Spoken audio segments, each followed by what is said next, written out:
Question number 11. Prerna and Piyush are partners in a firm sharing profit and loss in the ratio of their capital. Balance sheet of their firm was as under. So balance sheet हमें दे दी है. So यहाँ पे जो भी old partner ले लेगा accumulated profit and reserves and जो भी यहाँ पे डिफर रेवेन्यू एक्सपेंसेस होंगे वो सारे हम स्टार कर लेंगे क्विकली. उसके बाद एडजस्टमेंट टिक कर लेंगे. ठीक है, चलिए. सो लायबिलिटीज साइड से स्टार्ट करना है. कैपिटल जो है वो ओल्ड पार्टनर नहीं ले सकते.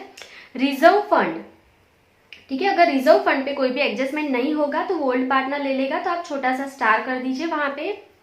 क्रेडिटर्स नहीं ले सकते हैं ओल्ड पार्टनर, वो हमारी लायबिलिटीज है. एंड आउटस्टैंडिंग एक्सपेंसेस वो भी लायबिलिटी है, तो ओल्ड पार्टनर नहीं ले सकते. ठीक है, अभी एसेट साइड क्या करना है, लास्ट 2 या 3 जो आपको डिटेल्स दी है, ठीक है, वो ही आपको चेक करना है.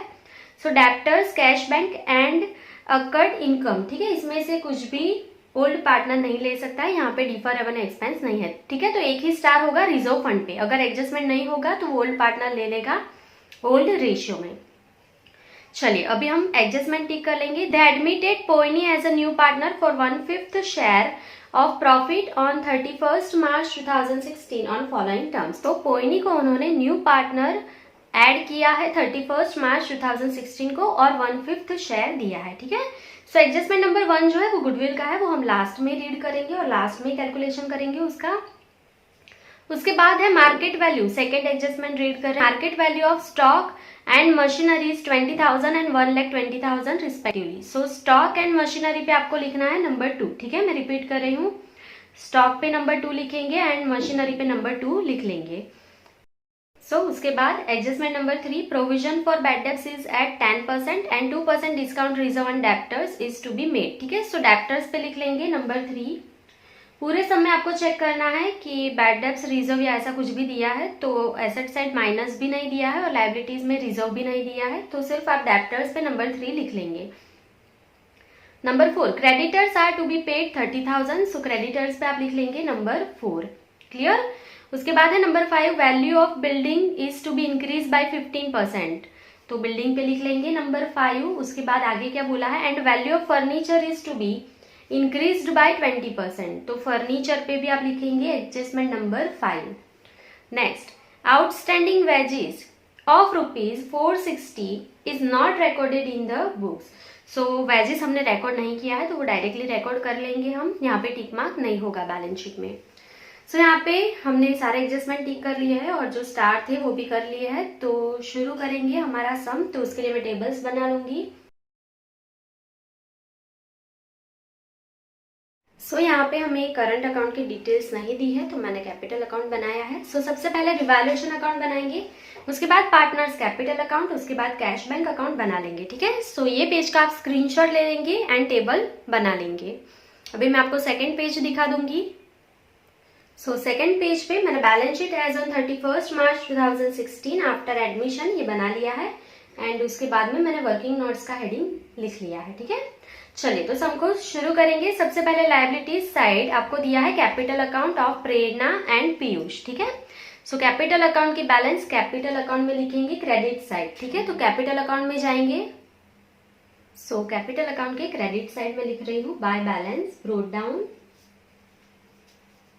सो आपको प्रेरणा का दिया है 50,000 एंड पीयूष का दिया है 1,50,000. ठीक है, पोइनी में डैश कर देंगे. चलिए, कैपिटल हो गया है, टिक मार्क कर लेंगे आप. उसके बाद रिजर्व फंड है जिसपे हमने स्टार किया है. तो रिजर्व फंड पे कोई भी एडजस्टमेंट नहीं है तो ये जो अमाउंट होगी वो सारी ओल्ड पार्टनर ले लेंगे ओल्ड रेशियो में. ठीक है, ये पैसा ओल्ड पार्टनर को मिल जाएगा. तो अगर ओल्ड पार्टनर को पैसा मिलेगा तो क्रेडिट साइड लिखेंगे. ठीक है, शॉर्टकट में भी हो जाता है. लायबिलिटीज साइड जितने भी स्टार होंगे और उस पर एडजस्टमेंट नहीं होगा तो आप डायरेक्टली कैपिटल अकाउंट के क्रेडिट साइड लिख सकते हैं. ठीक है, चलिए. सो यहाँ पे मैं लिख रही हूँ by reserve fund account. By reserve fund account 30,000 जो है उसे हमें डिस्ट्रीब्यूट करना है ओल्ड रेशियो में. पर ओल्ड रेशियो के लिए हमें क्या बोला है, Prerna and Piyush are partners in a firm sharing profit and loss in the ratio of their capital. ये जो कैपिटल है, ठीक है, वो ही आपका ओल्ड रेशियो है. तो आप कैपिटल का रेशियो कैसे निकालेंगे, तो मैं यहीं पे लिख रही हूँ, ये प्रेरणा है, ये पीयूष है. ठीक है, सो प्रेरणा जो है उसकी कैपिटल 50,000 है, यहाँ पे पीयूष जो है उसकी 1,50,000, ठीक है। अभी आपको सिंपली क्या करना है, अगर आपको कुछ भी नहीं आता ना तो आप क्या करेंगे, आप जीरो जो है वो निकाल दीजिए। तो यहाँ पे कितने जीरो है, 1 2 3 एंड 4, तो यहाँ पे 4 जीरो कट कर दीजिए। तो यहाँ पे भी 4 जीरो है, 1 2 3 एंड 4, क्लियर। 4 जीरो जो कॉमन थे दोनों में वो हमने कट कर दिए। तो अभी क्या बचा यहाँ पे 5 और यहाँ पे 15। तो ये रेशियो है 5:15। अभी आप सोचिए 5 के टेबल में 15 आएगा तो आएगा ऑब्वियसली, तो 5 1 जा 5 एंड 5 3 जा 15, तो ये आपका ओल्ड रेशियो है 1:3, क्लियर। सो यहाँ पे मैं लिख रही हूँ ओल्ड रेशियो जो है आपका वो 1:3 है, क्लियर। चलिए, तो रिजर्व फंड को हम डिस्ट्रीब्यूट करेंगे 1:3 में। सो अमाउंट है उसकी 30,000। सो 30,000 डिवाइडेड बाय 1 + 3 क्या होगा, 4 into 1 is equals to 7,500 and 3 is equals to 22,500 and Poini में डैश कर देंगे, क्लियर। सो रिजर्व फंड हमने डिस्ट्रीब्यूट कर दिया है ओल्ड रेशियो में। आई होप कि आपको ये समझ में आ गया है। कॉमन जीरो है वो हमने निकाल दिए, तो 5 एंड 15 बचा है, तो 5 1 जा 5 एंड 5 3 जा 15, मतलब 1:3 इज अवर ओल्ड रेशियो। चलिए, सो रिजर्व फंड टेक कर लेंगे, ये हमारा हो गया है। उसके बाद हमें क्रेडिटर्स दिया है, उस पर एडजस्टमेंट है। तो बैलेंस शीट में जाएंगे, इनर कॉलम में क्रेडिटर्स लिख लेंगे, लायबिलिटीज साइड। सो यहाँ पे सबसे पहले हमें कैपिटल लिखना पड़ेगा। सो यहाँ पे हम लिख रहे हैं कैपिटल अकाउंट्स। सबसे पहला पार्टनर प्रेरणा, उसके बाद पीयूष एंड लास्ट में जो न्यू पार्टनर है वो है पोइनी। चलिए, इसके बाद हम यहाँ पे लिख लेंगे क्रेडिटर्स। इनर कॉलम में अमाउंट लिख रही हूं मैं 40,000 बिकॉज उस पे एडजस्टमेंट है, adjustment number 4। Creditors are to be paid ₹30,000, मतलब क्रेडिटर्स को अब सिर्फ 30,000 ही पे करना है। सो आउटर कॉलम में मैं लिख रही हूँ 30,000 ही पे करना है। तो कितना कम पे करना है, तो यहाँ पे मैं लिख रही हूँ माइनस डिक्रीज, ठीक है। सो 10,000 आप कम पे करेंगे, सो -10,000 और आउटर कॉलम में 30,000 आ जाएगा, ठीक है। अभी क्रेडिटर की क्रेडिट बैलेंस होती है, अगर माइनस होगा तो डेबिट हो जाएगी, तो क्रेडिट कौन, रिवैल्यूएशन अकाउंट, ठीक है। तो रिवैल्यूएशन अकाउंट के क्रेडिट साइड जाएंगे। सो यहाँ पे क्रेडिट साइड हम लिख लेंगे बाय क्रेडिटर्स अकाउंट। 40,000 माइनस 30,000 मतलब 10,000 हमें कम पे करना है, ठीक है। चलिए, सो क्रेडिटर टिक कर लेंगे, एडजस्टमेंट नंबर 4 हो गया है वो आप टिक कर लेंगे। उसके बाद है आउटस्टैंडिंग एक्सपेंसेस। सो अगर हमें एक्सपेंस पे करना बाकी है तो हमारे लिए लायबिलिटीज है, तो बैलेंस शीट में लायबिलिटीज साइड लिख लेंगे। सो यहाँ पे मैं लिख रही हूँ आउटस्टैंडिंग एक्सपेंसेस 1,500, ठीक है। कोई भी एडजस्टमेंट नहीं है, डायरेक्टली आउटर कॉलम में लिख लिया है। सो लायबिलिटीज साइड यहाँ पे हमारी पूरी कंप्लीट हो गई है। अभी एसेट साइड देख लेंगे। सबसे पहले बिल्डिंग है, सो एसेट साइड ही लिखा जाएगा। यहाँ पे मैं लिख रही हूँ बिल्डिंग और एडजस्टमेंट है, इसके लिए मैं 90,000 इनर कॉलम में लिख रही हूँ, ठीक है। चलिए, एडजस्टमेंट नंबर 5 है, उस पे valuation of building is to be increased by 15%, ठीक है। जो बिल्डिंग की वैल्यू है वो हमें 15% इंक्रीज करना है, ठीक है। सो यहाँ पे हम लिख रहे हैं प्लस 15% इंक्रीज, तो 90,000 का 15% कितना होगा, 13,500। सो ऐड कर लेंगे उसको यहाँ पे 1,03,500। अगर बिल्डिंग इंक्रीज होता है तो डेबिट ही रहेगा। देखो, बिल्डिंग की डेबिट बैलेंस होती है, इंक्रीज हो रहा है तो डेबिट ही रहेगा। तो क्रेडिट कौन, रिवैल्यूएशन। सो रिवैल्यूएशन अकाउंट में क्रेडिट साइड लिख लेंगे बिल्डिंग 13,500 इंक्रीज हुआ है। सो यहाँ पे मैं लिख रही हूँ बाय बिल्डिंग अकाउंट 13,500, क्लियर। चलिए, उसके बाद हमें यहाँ पे दिया है फर्नीचर, तो बैलेंस शीट में लिख लेंगे फर्नीचर और उसकी जो अमाउंट है वो है 17,500। इनर कॉलम में लिख रहे हैं क्योंकि एडजस्टमेंट नंबर 5 उस पे भी है। सो एडजस्टमेंट नंबर 5 में क्या बोला है, value of furniture is to be increased by 20%। So यहाँ पे 20% इंक्रीज करना है अगेन। सो यहाँ पे हम लिख रहे हैं प्लस 20% इंक्रीज, तो 17,500 उसका 20% जो है वो कितना होगा, तो 3500, तो ऐड कर लेंगे, आउटर कॉलम में कितना आ जाएगा यहाँ पे 21,000, ठीक है।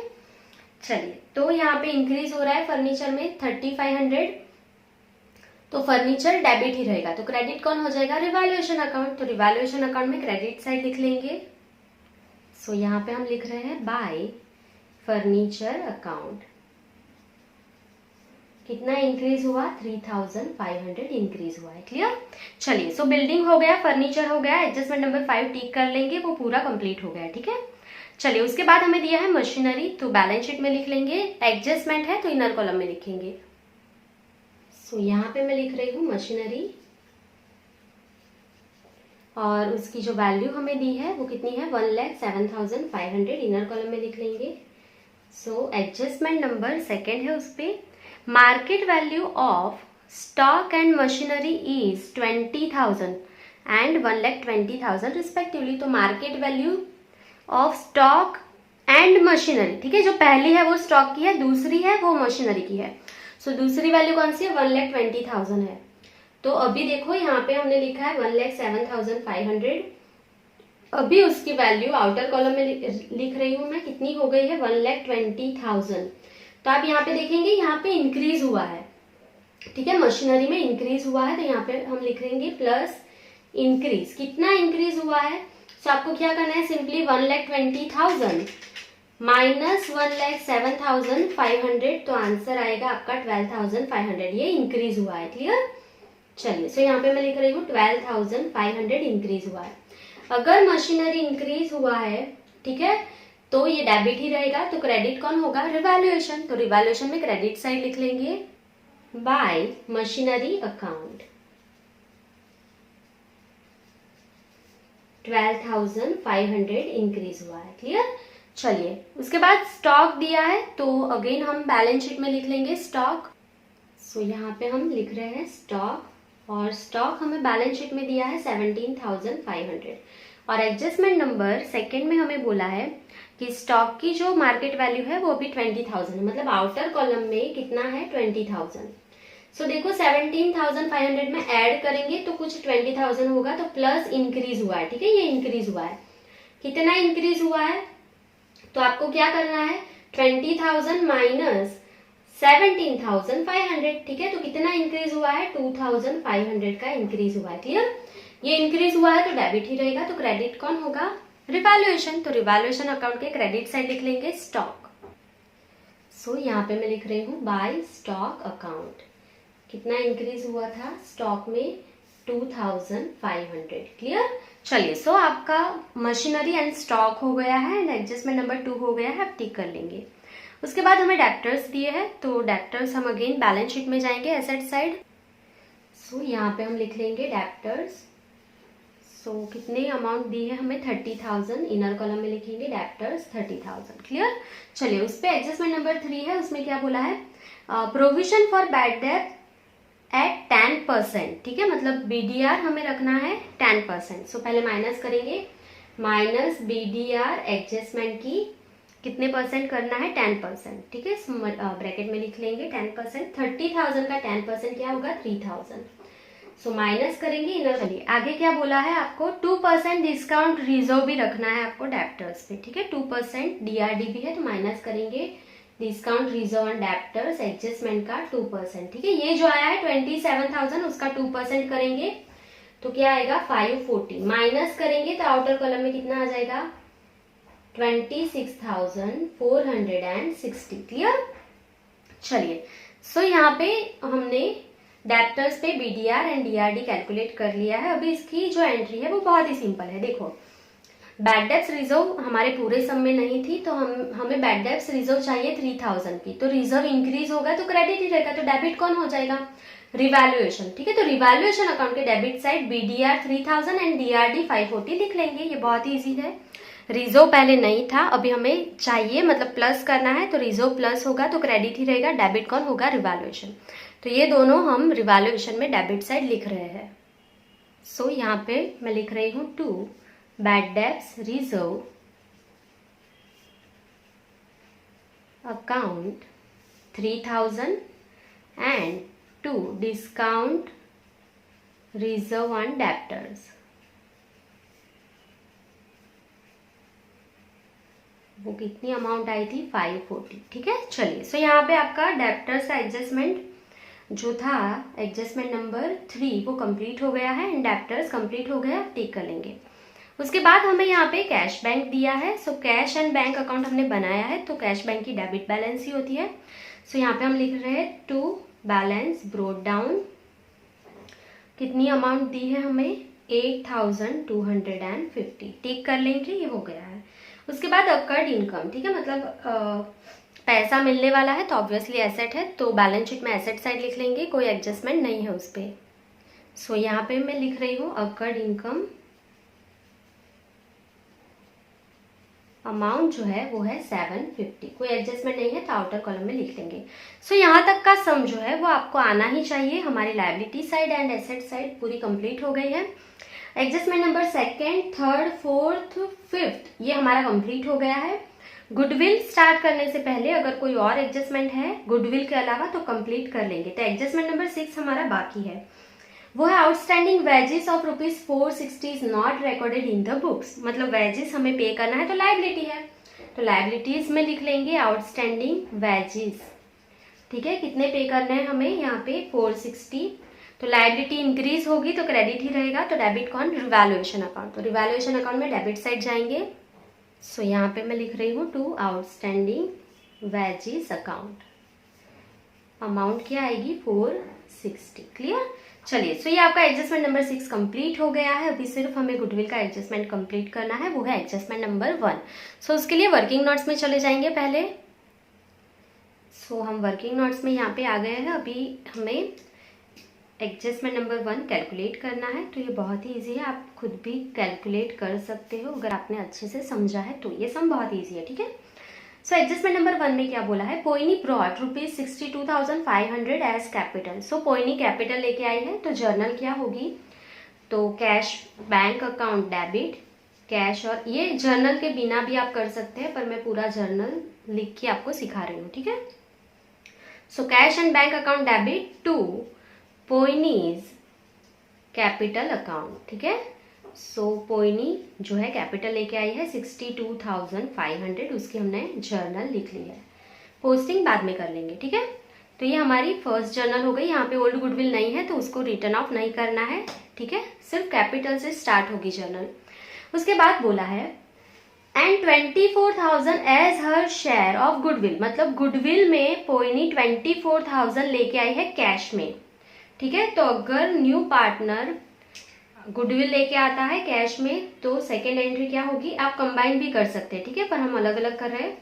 सो कैश और बैंक अकाउंट डेबिट, क्योंकि कैश बैंक साथ में दिया है इस समय इसलिए मैं साथ में लिख रही हूँ, cash bank account debit to premium for goodwill account, to premium for goodwill account, ठीक है। कितने रुपीज लेके आ रही है 24,000। सो यहाँ पे 24,000 की एंट्री हो गई।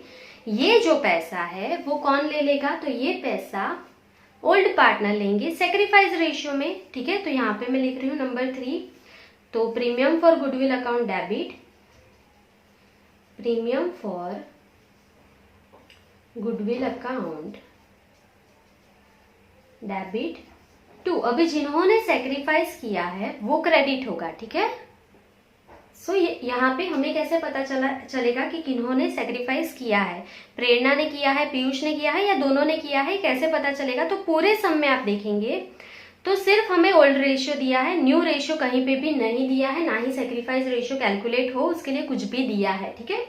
तो यहाँ पे क्या हो जाएगा, तो यहाँ पे मैं नीचे लिख रही हूँ ब्रैकेट में कि आपका जो ओल्ड रेशियो है, ठीक है, वही आपका कौन सा रेशियो हो जाएगा, सेक्रीफाइस रेशियो, क्योंकि ये नोट मैंने आपको पहले भी सिखाई है। अगर आपको न्यू रेशियो नहीं दिया, सेक्रीफाइस रेशियो नहीं फाइंड कर सकते आप किसी भी तरह से सम में, और कोई भी डिटेल नहीं दी है तो ओल्ड रेशियो हमारा सेक्रीफाइस रेशियो बन जाएगा, ठीक है।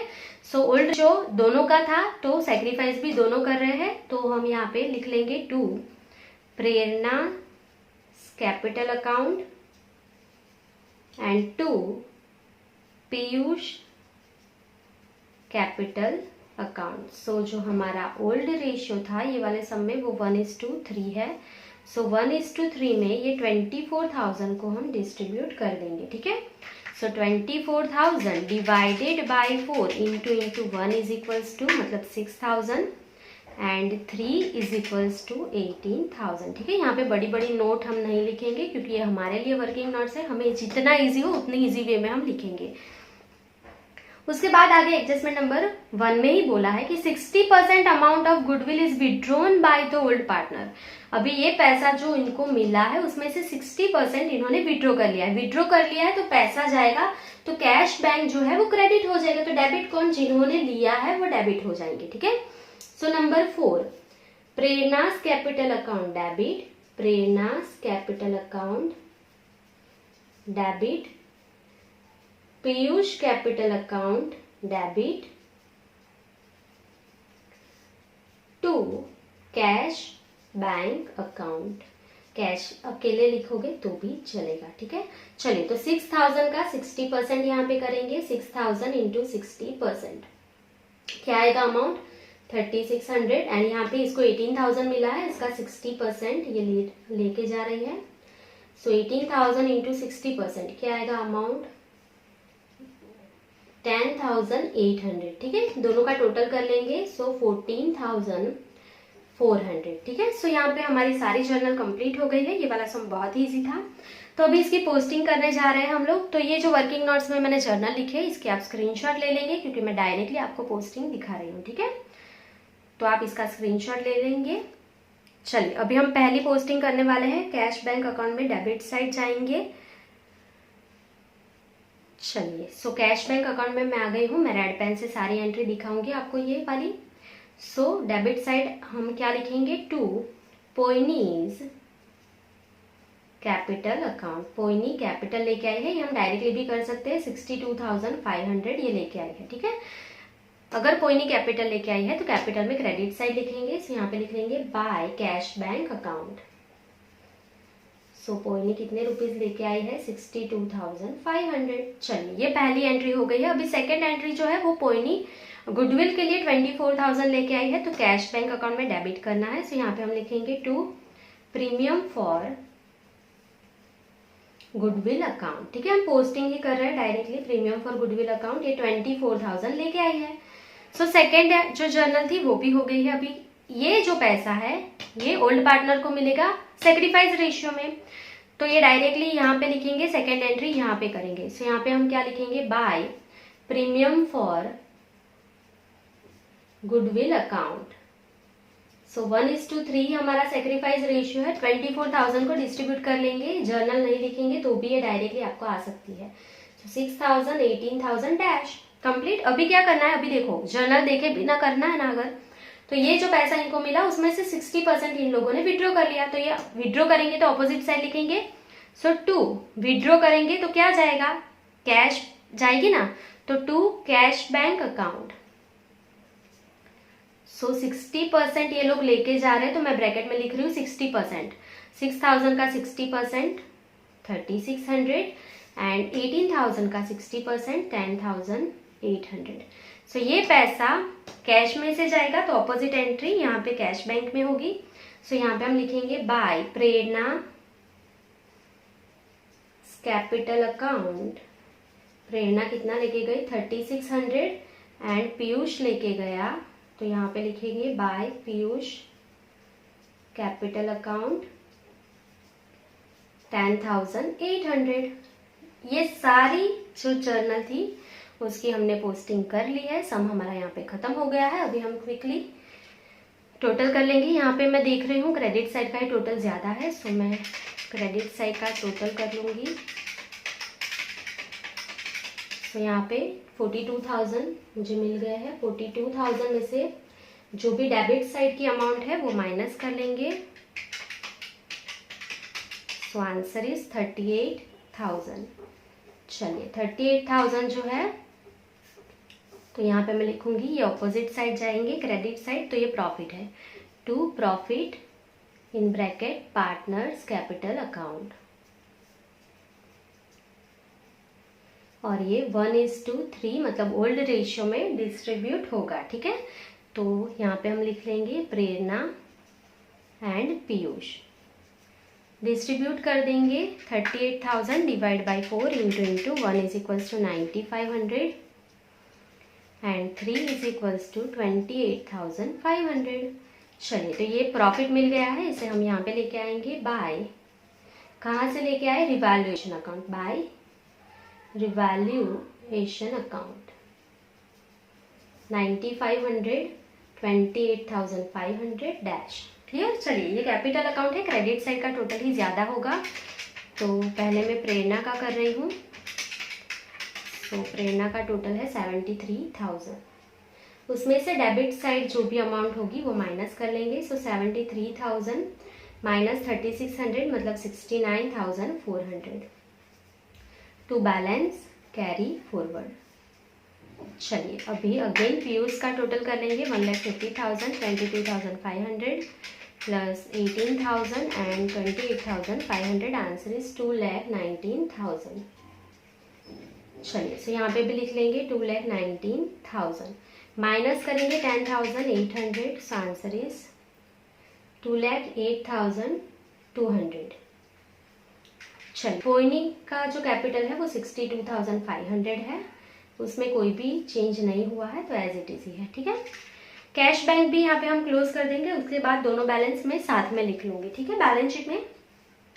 सो कैश बैंक का डेबिट साइड का टोटल ही ज्यादा होता है, तो वो करेंगे 8,250 plus 62,500 and 24,000। So answer is 94,750।